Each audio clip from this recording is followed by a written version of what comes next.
single people with pets. We have couples with busy families, kids that they're shuttling around, and they just don't have time because they have three kids and soccer and ballet and piano and everything, and they both work. So how are they going to fit everything in? So we're their helping hand to just help them keep their life moving smoothly.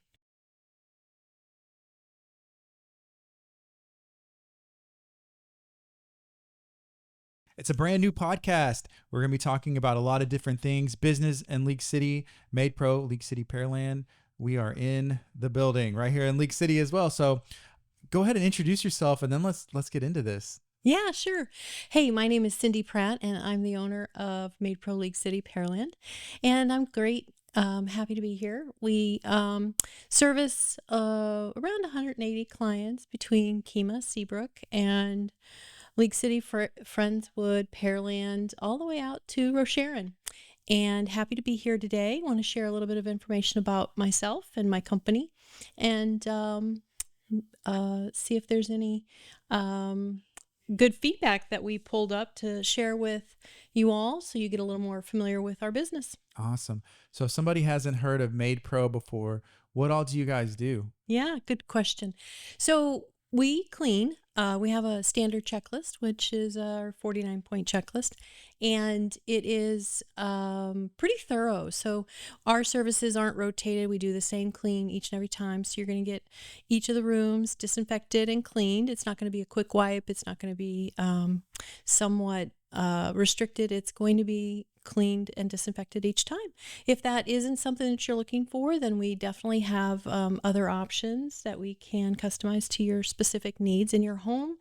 And if you're just looking for help with something, we have a lot of clients that have surgeries or injuries, and they have trouble keeping up with certain areas of their home. So many of our clients ask us, "Hey, Cindy, can you just do our floors and vacuum and mop?" And that'd be really helpful.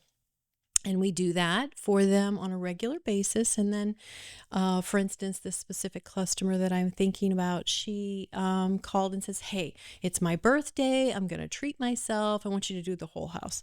So you're already into our schedule, and you know us, and our team is familiar with you. So it's real easy to scale up or scale down your service offering to whatever suits your needs. And whenever holiday comes around and you need some extra help, well, we're here. We can do that. Yeah. Who's your ideal client? Is it all over the board? I know you mentioned, hey, some people Yeah, need specific things, but who is that for ideal sure. client? Well, most of the time it's we have every walk of life. The busy single person who is working a lot of hours, building their career, focused on that as opposed to the daily life tasks. So we have single people with pets. We have couples with busy families, kids that they're shuttling around, and they just don't have time because they have three kids and soccer and ballet and piano and everything, and they both work. So how are they going to fit everything in? So we're their helping hand to just help them keep their life moving smoothly. Yeah. Even I think about, when I was a kid, just how much busier, everyone is, or a lot of people are working, if it's a family, everyone's working or the kids are working. And then sometimes things can get neglected at Yeah. home, but that does offer a sense of like consistency. It offers a sense of like whenever you get home, hey, things are nice. Someone's coming once a week. I think of that, and I've heard this said before, where it's like make your bed. Every day try and make your bed. Sometimes you don't have time to make your bed because you're trying to get the kids ready. But even if you do, whenever you come home, you're like, wow, this one thing that I did, and it does make a difference having that space and everything is taken care of, right? Oh, it does. And one of the things that I do personally is make sure that before I go to work, the counters are cleared off. And when I come home, I can begin my evening routine of preparing dinner or getting out the schoolwork at the kitchen table to help with the kids with their homework. Whatever you've got going on, if the home is cleaned or tidied up and the last thing you need to worry about, then you can prioritize the rest of your life to focus on the things that are really important to you, and let the other tasks go to, a service that can keep things running smoothly for you. Right. It's more time with your family. It's kind of, What is time? You're oh, absolutely buying time to prioritize things yourself, your family, whatever you need to, yeah. Hmm. your hobbies. That's what you're buying because it's the only commodity that we can't get more of at Right. the end of the day. And so outsourcing it can be the right path. How long have you had this business, and why did it start in the first place? Well, I came from a very small town in the Midwest, and I grew up on a dairy and grain farm, and I've been cleaning since I could walk. Well, fast forward to college, and I was a janitor in the university, and then fast forward to my career. And I spent 20 years in corporate, and I wanted to slow down and spend time with my family. So I started this business 10 years ago. So I've been cleaning again for almost 10 years, and I am able to spend more time with my family, my kids. I was traveling a lot in my previous career, so this allowed me to stay home. And also, everyone has. I suppose the thought of running your own business. So I'm from a family of eight. I have eight siblings, and I'm uh, one of nine, and every one of my family is an entrepreneur. Mm. So it kind of ran in my family to eventually own my own business. Wow. So where do you think that came from? Did your parents have businesses as Absolutely. well? Well, if you're a farmer, you know that you're your own business person For and you sure. can control your own schedule to some degree. I mean, the cows have to be taken care of morning and night at the same time. But the rest of their lives were in their own control and they could set their schedule. So I grew up with that, and then I watched my older siblings run their own businesses and learned lessons from it, what to do, what not to do, and so forth. But also being in business and working in the corporate world in finance, I was well aware of many do's and don'ts. So that's what got me started, I suppose. Um, the the um, the cleaning though came rather naturally because of my background in the university as a Yes. janitor. Hmm. So So 10 years in business is a long time.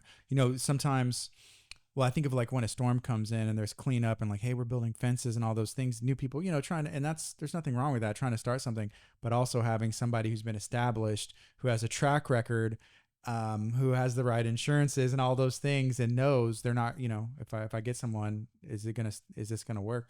But is that important to have? I mean, I think you would agree, right?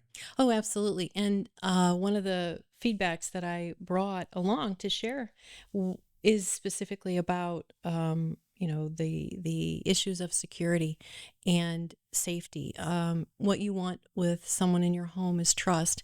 And you see people who just open up their homes to people on the Facebook and other providers in the industry, but it is really important to ask the question if they have the proper insurance and background checks and workers' compensation if anything goes wrong in the home, because otherwise those injuries and accidents are on your homeowner's policy. And right now we all know that homeowners insurance in this area, especially because of the hurricanes and storm damage and so forth, is on the rise. So you don't want to have an incident, a claim against your policy, which is going to escalate your premiums even more. So we are backed by a lot of insurance. Moody is our broker, and they provide us with outstanding coverage. The importance of that is, recently we had several employee meetings, and we were talking about situations that came up in the past where we were vacuuming, and the staff member noticed around the baby crib or baby gate a something that looked shiny, and so she bent down because she wasn't sure what it was. She thought it was a string, and it turns out it was a gold and emerald bracelet that had been lost. That was an heirloom, and the client's granddaughter had been given it to play with, and then it had gotten lost, and we were able to find it. But in other instances, the client may lose something and suspect it was the cleaner. Yeah. And you want to know that, if it is an heirloom or a treasured item, of course you want that item back. But worst case scenario, you want to know that you can be compensated for that if it is something that was damaged or dropped down the drain or what have you. So the insurance coverage is really important, Mm-hmm. and you want to have that trust as well Right. with the staff that are coming into your home, touching your personal items, because it's a very personal, intimate experience when you have someone coming into your home, touching your pictures, your pets are exposed, and you want to know that they're safe. Right. And it's really important to make sure that you're comfortable with those folks coming into your home. So I've done cleaning, and I'm bad at it. That's what's funny. I feel like I'm bad at it. And so I'm always under the impression if you can find somebody who can knock it out 2 times better than I could, and plus in probably a shorter amount of time, to use them, no matter what, construction, painting, whatever it is, cleaning. I guess what my question is, has cleaning changed? I know like technology comes into different areas, but I think about that even from whenever, you started 10 years ago. Are there things that have changed? I know there's always like new products like, oh, this, Oh, this yeah. mop broom or this solution cleans better. Has it changed that much through the years?